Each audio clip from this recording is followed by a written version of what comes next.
Hello everyone, welcome to new video. कमाई और बचत में आपका स्वागत है। तो चलिए देखते हैं क्या चल रहा है अपने यूट्यूब का। और अगर आप इंस्टाग्राम और टेलीग्राम पे नहीं जुड़े हैं तो गो देयर एंड उस पे देखिए। नई नई चीज़ें शेयर करते हैं हम लोग। यहाँ पे देखें तो यूट्यूब हमारा वहीं पे खड़ा है, ना आगे ना पीछे। तो इसको भाई 2000 तक पहुँचाना है, दैट्स द टारगेट। और तो फटाफट चलिए अपना शीट खोलते हैं और डिस्क्लेमर देखते हैं।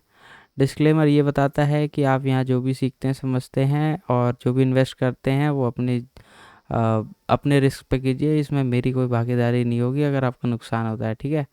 और यहाँ पे देखा जाए तो शीट में वही हालत है, कुछ भी नहीं है लेने लायक। तो हम वेट कर रहे हैं और अच्छा खासा वेट कर रहे हैं। हमारा पेशेंस टेस्ट हो रहा है, विच इज़ फाइन। और पड़े हुए पैसे से हम लोग यहाँ पैसा बनाना चाह रहे हैं, तो बेटर है कि हम थोड़ा सा सब्र रखें। कोई जल्दबाजी नहीं है, आराम से काम करना है और जो नियम है उसके तहत ही हम चलेंगे। अदरवाइज़ हमें लॉस हो सकता है। मान लो अगर आपने यहाँ पे गोल्ड या कुछ ले लिया, ठीक है, और गोल्ड लेने के बाद यहाँ से फिर वो गोल्ड ऊपर जाता है या इससे और नीचे गिर जाता है और नीचे गिरता है और नीचे गिरता है। अब ये -0.2 है, ये जाके वहाँ 6% नीचे चला जाता है। तो अगर आपने 100 रुपये डाले तो फिर 6% और डाउन हो जाएगा, फिर आप एवरेज करोगे फिर 6%। तो अगर 5% नीचे 10% और चीज़ें डाउन जाने लगेगी तो आपको बड़ा लॉस दिखेगा। लेकिन बेहतर होता है जब वो 5-6% नीचे गिर जाए उसके बाद हम उसमें एंट्री लेते हैं। तो ये होता है कि हमारे अकाउंट में प्रॉफिट्स दिखना पहले स्टार्ट हो जाता है जल्दी, और हमें अच्छी प्राइस पे चीज़ें मिलती भी हैं। तो बेटर है कि हम लोग इस तरीके से चलें, ना कि हम ज़बरदस्ती किसी में घुस जाएं और अपने रूल्स को ब्रेक करके हम अपने पैसों को वेस्ट या गलत जगह पे इन्वेस्ट कर दें, ठीक है।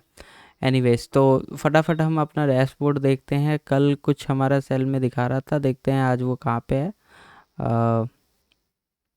कल हमारा यहाँ पे 6% दिखा रहा था, पर ये अभी डाउन हो गया है।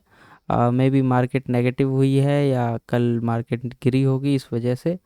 और ठीक है, विच इज़ फाइन। कल हमने ये देखा था, यहाँ पे 6% दिखा रहा था, बट उसके बाद अभी यहाँ पे 5% दिखा रहा है। 1% जो है वो नेगेटिव गया है डे चेंजेस में, आप देख रहे हैं। तो विच इज़ फाइन, ठीक है। हमने यही एक्सपेक्ट किया था कि या तो 6 से 7 8 हो जाएगा या फिर 6 से 5 4 इधर आ सकता है। तो दोनों साइड जा सकता है, हो सकता है मार्केट यहाँ कंसोलिडेट करके फिर ऊपर जाए।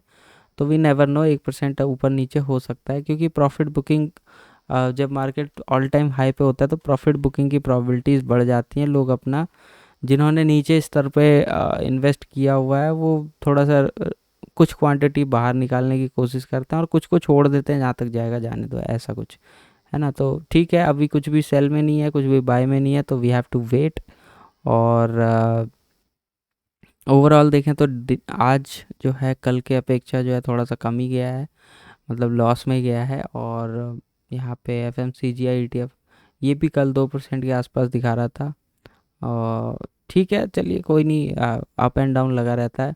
निफ्टी को एक बार देखते हैं, निफ्टी क्या कहना चाह रहा है। निफ्टी में कल एक जो है शार्प सेलिंग आई थी, लगभग इस समय, मतलब सेकंड हाफ में देखा जाए तो फर्स्ट हाफ में इसने थोड़ी सी रैली दिखाई, देन उसके बाद जो है सेकंड हाफ में फिर से उसी लेवल पे आके बैठ गया। यानी कि ऊपर जो है सेलर्स बैठे हुए हैं और वो मार्केट को ऊपर जाने से थोड़ा सा रेजिस्ट कर रहे हैं। यानी ये पार्ट जो है यहाँ पे, ये हमारा एक काइंड ऑफ हल्का एक माइल्ड रेजिस्टेंस बन गया है। अब मार्केट अगर यहाँ कंसोलिडेट करता है और सिचुएशंस देखिए पॉलिटिकल क्या चेंजेस आते हैं, तो उस हिसाब से मार्केट रिएक्ट करेगा। और ठीक है, आगे हम फ्यूचर तो नहीं जानते, बट विच इज़ फाइन। देखते हैं कल जो है, अगर देखें तो एक छोटा सा यहाँ पे रेड कैंडल बना है और अभी भी एक रेड कैंडल बनने की तैयारी है। अगर ये फॉलो थ्रू दे करके इस ग्रीन कैंडल के हाफ को अगर कट कर देगा, यानी इस ग्रीन कैंडल के हाफ से नीचे आ जाएगा, लेवल से नीचे, तो वहाँ पे थोड़ा सा सेलिंग का सिनेरियो बन सकती है और ये मार्केट फिर इस एरिया में या इससे नीचे भी आ सकता है कुछ आने वाले समय में यहाँ कहीं। तो डिपेंड करता है ना, 10-15 दिन के नीचे हो सकता है मार्केट ज़्यादा गिर जाए। और अगर यहाँ पे कंसोलिडेट करती है, जैसे कि आप यहाँ पे देखोगे पीछे, तो कुछ समय अगर मार्केट यहाँ पे नीचे गिर के फिर कंसोलिडेट करती है एक जोन में, देन उसके बाद अच्छा खासा ब्रेकआउट आता है। तो इसी हिसाब से जो है और मार्केट बिहेव करता रहता है। तो we have to just keep an eye on it. अगर आप इन्वेस्ट करते हैं तो हमें इस पे नज़र रखनी चाहिए। और अगर निफ्टी वीकली में कुछ हमें सिग्नल देता है तो हम बड़ा एक्यूमुलेशन करेंगे। अगर वीकली में कुछ बड़े कैंडल्स ऐसे दो बने थे, हम तीसरे का वेट कर रहे थे पर तीसरा बना नहीं, अगर तीसरा बनता तो यहाँ पे हम अच्छा खासा एक्यूमुलेशन कर सकते थे निफ्टी 20 को। जैसे आपकी एपेटाइट है, जैसे 2 लाख 4 लाख रुपए उसमें लगा दो, और यहाँ 10% 20% की जब आपको उसमें मिल जाती है, सेफ़ इन्वेस्टमेंट होती है, तो 10-15% आपको आराम से वहाँ पे जो है प्रॉफिट मिल जाता है ना। तो लेकिन बड़ी कैंडल्स बनी नहीं, जैसे कि आप देख रहे हो यहाँ पे 1 2 3 रेड कैंडल्स बनी है। इस जगह पे देखें तो लगभग 2 3 रेड कैंडल बनी है, 1 2 3 यहाँ पे ऐसे, मतलब 3 रेड कैंडल्स बनने के बाद हम लोग निफ्टी को एक्यूमुलेट करना थोड़ा प्रेफर करते हैं। यहाँ पे देखिए 1 2 3 रेड कैंडल बनी है, तो जिसने भी यहाँ पे एक्यूमुलेट किया होगा थोड़ा सा डिप दे करके फिर वो आज कहाँ पे है खड़ा। तो इस तरीके से हम लोग एक्यूमुलेशन करते हैं और अच्छा खासा उसमें जो है हम प्रॉफिट जनरेट कर सकते हैं।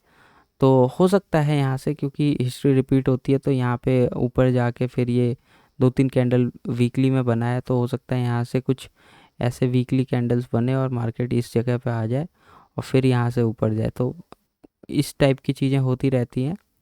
तो यही हमारी एक्सपेक्टेशन है। तो देखते हैं आगे फ्यूचर में क्या होता है। We will just wait. अगर हमारे सिस्टम के अकॉर्डिंग अगर कुछ आएगा तो we will try to grab it, otherwise will wait. हम टाइम पास करेंगे, थोड़ा सा देखेंगे। देखना बेहतर है रेदर दैन कि इसमें पैसे लगा के फंस जाओ। तो कुछ भी नहीं है लेने लायक। और अगर हम डैशबोर्ड में देखें तो यहाँ पे 42,000 हमारे पार्कड हैं और 53,000 के आसपास हमारे इन्वेस्टेड हैं। तो देखते हैं 53,000 अगर ये हमें कुछ देता है आने वाले समय में, अगर 50% का 6% निकाल ले 50,000 का, तो लगभग हमारे पास ठीक ठाक मिल जाएगा। हम एक बार देखते हैं खोल के। 6% ऑफ 50,000, राइट। ये calculator.net है, इस पे आप परसेंटेज कैलकुलेट कर सकते हैं इजीली। तो 50,000 का हमारे पास 3,000 रुपये जो है, जो हमारी इन्वेस्टेड वैल्यू है, इससे लगभग 3,000 के आसपास हमारे पास आ जाएगा। यानी 1 2 3 4 5 6 7 8। तो अगर हम 50,000 को 8 से डिवाइड करते हैं, सॉरी 3,000 को,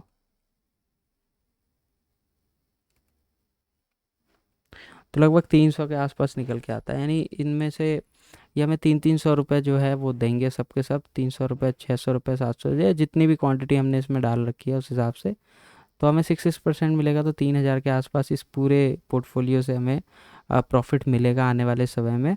तो हम इसको तभी निकालेंगे जब हमें प्रॉफिट मिलेगा, otherwise we will keep it, है ना। और इसको एवरेज करते जाएंगे। तो ठीक है, देखते हैं आगे क्या सिनेरियो होता है।